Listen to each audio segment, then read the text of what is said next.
time, not so long ago, there was a little girl, and her name was Emily.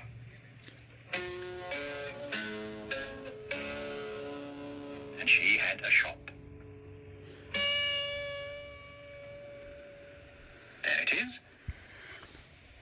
It was rather an unusual shop because it didn't sell anything. You see, everything in that shop window was a thing that somebody had once lost, and Emily had found, and brought home to Bagpuss. Emily's cat, Bagpuss. The most important, the most beautiful, the most magical, saggy old cloth cat in the whole wide world.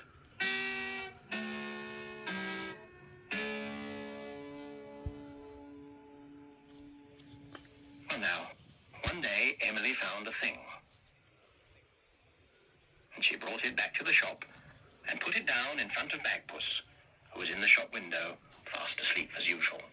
But then Emily said some magic words. Bagpuss, dear Bagpuss, old fat furry catpuss, wake up and look at this thing that I bring. Wake up, be bright, be golden and light. Bagpuss, oh hear what I sing.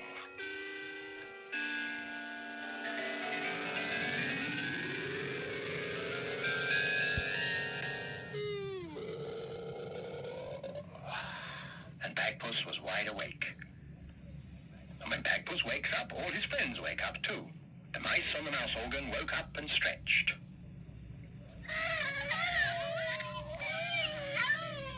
Madeleine, the rag doll.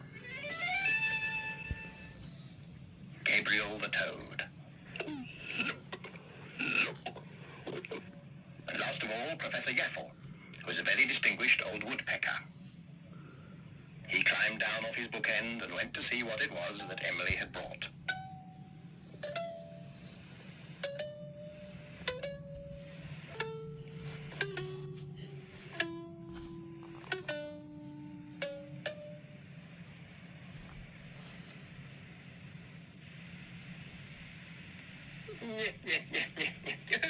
Oh dear.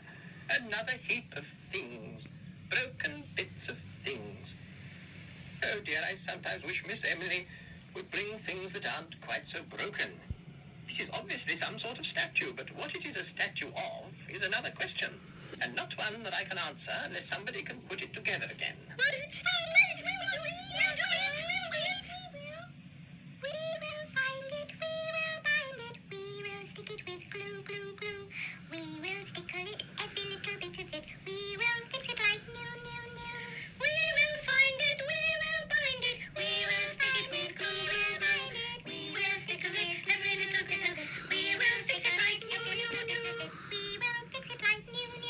What on earth is that? I'm sure nobody ever made a statue as odd as that. No, I'm sure that's quite wrong. We will find it, we will find it, we will find it, we will stick it with glue. We will stick it right every little bit of it. We will fix it like new. No, be careful. No, that's dangerous. Stop at once. That whole heap is dangerous. That heap has only got to fall on poor little Charlie Mouse and he would be squashed. Now, very carefully, take it to pieces again. Just one piece at a time, but very gently. Gently. Carefully. Here's a big piece, look. Look out! That will do. That is quite enough banging and smashing and playing about. Bagpuss, there's only one way to put those pieces together. You must tell one of your magic stories to see if that will mend it. Oh, well, I could, I suppose. Oh, yes, I don't know what it is, do I? I do. I know what it is. Do you, little Charlie Mouse? Well, you tell me what it is. It's a giant. A giant. A big giant. Think for us, Bagpuss, please.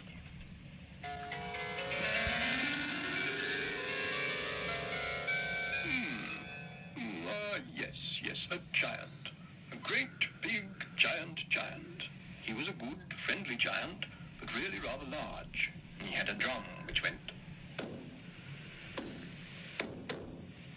And he marched around the town with the boys in the village band.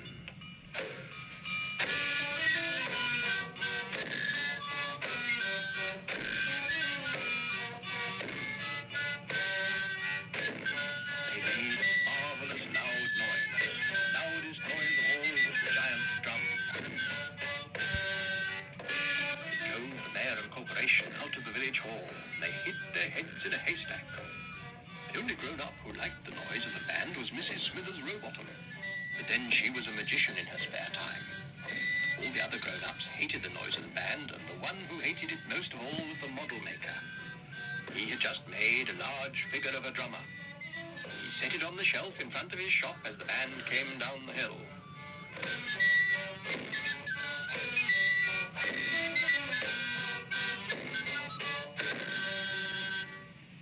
Look, said the giant. Look, that is me. And he beat his drum. The statue smashed into 100 pieces. The model maker was furious. The mayor and corporation were furious.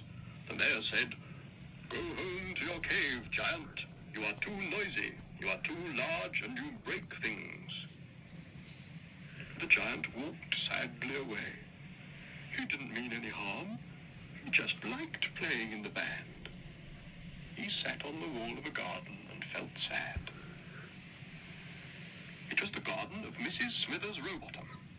She saw how sad he was, so she propped her pruning ladder against him and climbed up to talk to him. The giant told her what had happened. He said, "I don't mean to break things. I hate being so large. I really do wish I could be smaller." "Don't worry," said Mrs. Smithers Rowbottom. "I'll see what I can do." And she trotted to the scene of the accident where everybody was still standing and arguing.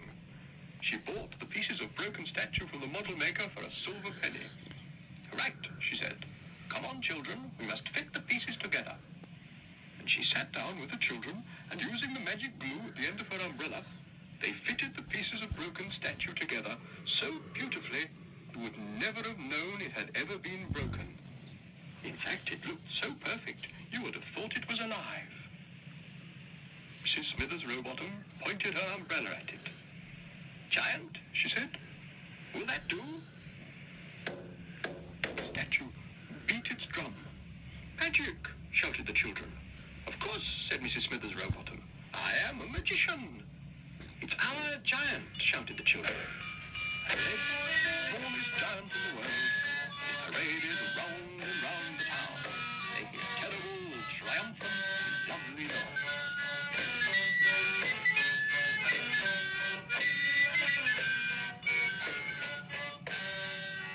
Look, he's mended. Very good, Bagpuss, very good. Nothing like a bit of magic, I always say. There he is, the smallest giant in the world. It's not. He's big. He's a giant. Don't be ridiculous. That is a very small statue. He's big. He's big. Giant. No.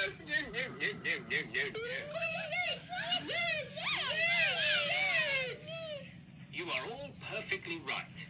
It is all a matter of scale. All a matter of one thing being so much bigger than the other thing and so much smaller than something else. I don't know what you're talking about.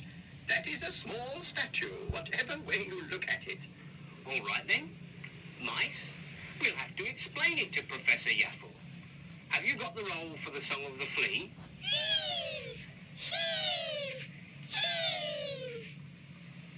The marvelous mechanical mouse organ.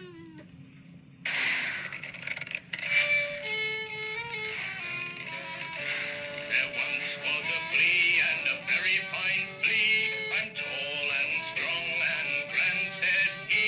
And so you can see, if you just look at me, I'm the biggest and the fattest in the land that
smallest of them all was little me.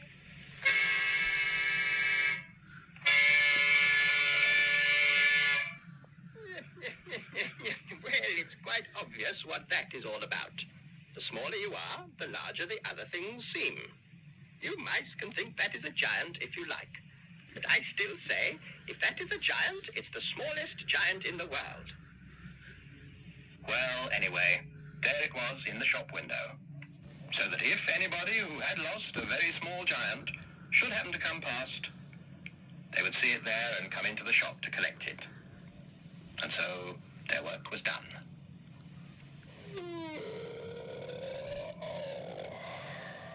Bagpuss gave a big yawn and settled down to sleep. And of course, when Bagpuss goes to sleep, all his friends go to sleep too. The mice were ornaments on the mouse organ. Gabriel and Madeleine were just dolls. And Professor Yaffle was a carved wooden bookend in the shape of a woodpecker. Even Bagpuss himself, once he was asleep, was just an old, saggy cloth cat. Baggy and a bit loose at the seams.